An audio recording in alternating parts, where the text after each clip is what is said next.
Oakridge was a quiet town. It was the kind of place where nothing much happened. Nestled between hills and forests, it was easy to forget the world outside. Days were long and peaceful. Nights were clear and filled with stars. The people of Oakridge liked it that way. Life was simple in Oakridge. Folks knew their neighbors. They gathered for potlucks and town meetings. They went fishing in the Crystal River. Kids rode bikes down Main Street. There was a comforting rhythm to life. No one expected anything to change. But Oakridge was about to have a visitor from the stars. James Carter taught science at Oakridge High. He believed in facts, not fiction. He trusted in logic, not legends. UFOs and aliens were for comic books. They weren't real, at least that's what he told himself. James had lived in Oakridge his whole life. He'd seen the same constellations in the night sky. He knew every shadow and every tree. He couldn't imagine anything disrupting the peace. He was wrong. He first heard the rumors at Miller's Diner. Talk of strange lights in the sky, of cattle found drained of blood. Nonsense, he thought, it had to be a prank. But deep down, a sliver of doubt began to grow. Sarah Mitchell was different. Sarah was a journalist.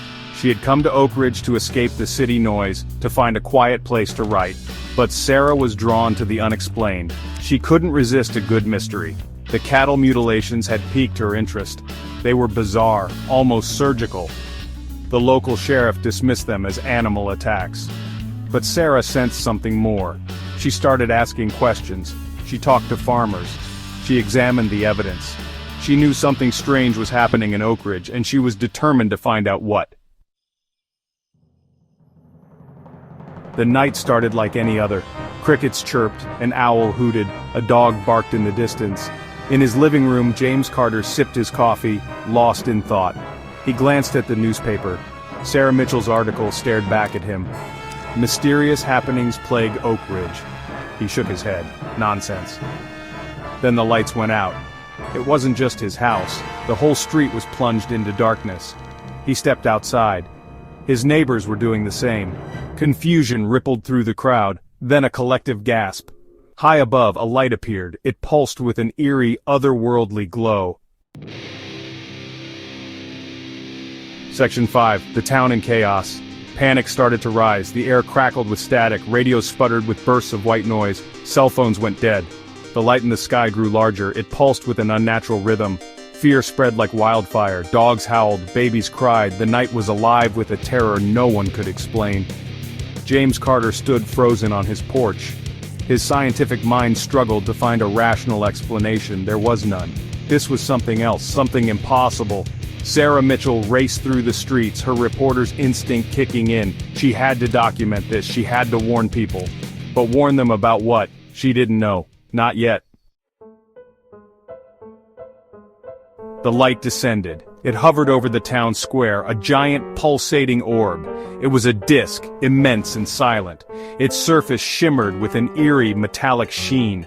Beams of light shot out from the bottom of the disk. They danced across the town, illuminating houses, cars, people. The beams looked almost solid, like tubes of light.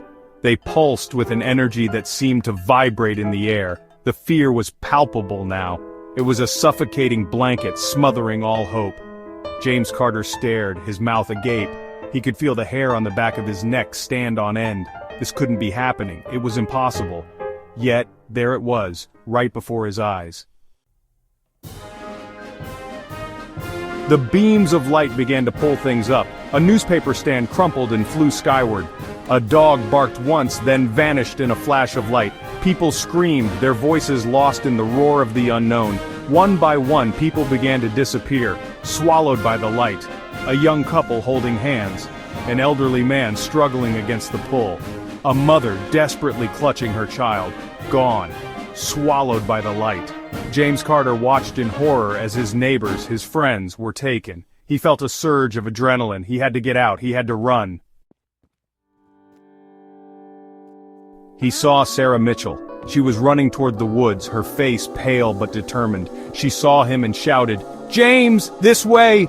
He didn't hesitate. He followed her, his heart pounding in his chest. They ran through the darkness, dodging trees and stumbling over roots. The air was thick with the smell of pine and something else, something metallic, something alien. Behind them, the screams of their neighbors echoed through the night. The sounds followed them, haunted them. They didn't stop running, not until they collapsed, breathless and terrified, deep in the heart of the woods. Safe, for now, but for how long? Morning came. The sun rose, birds sang, but Oakridge was silent. The town square was deserted. Houses stood empty. Cars sat abandoned in the streets. The only evidence of the night's events was the eerie silence, and a faint metallic smell that lingered in the air. James and Sarah emerged from the woods. They walked back to the town, their steps slow and heavy. They were alone. Everyone else was gone, vanished. Soon, the government officials arrived, men in black suits. They spoke of weather phenomena, of mass hallucinations. They dismissed the truth, they covered it up. But James and Sarah knew better. They had seen the truth. They had seen the lights. Oakridge was never the same. The silence was a constant reminder. A reminder of the night the stars came down and took everyone away. The question wasn't if they would return, it was when.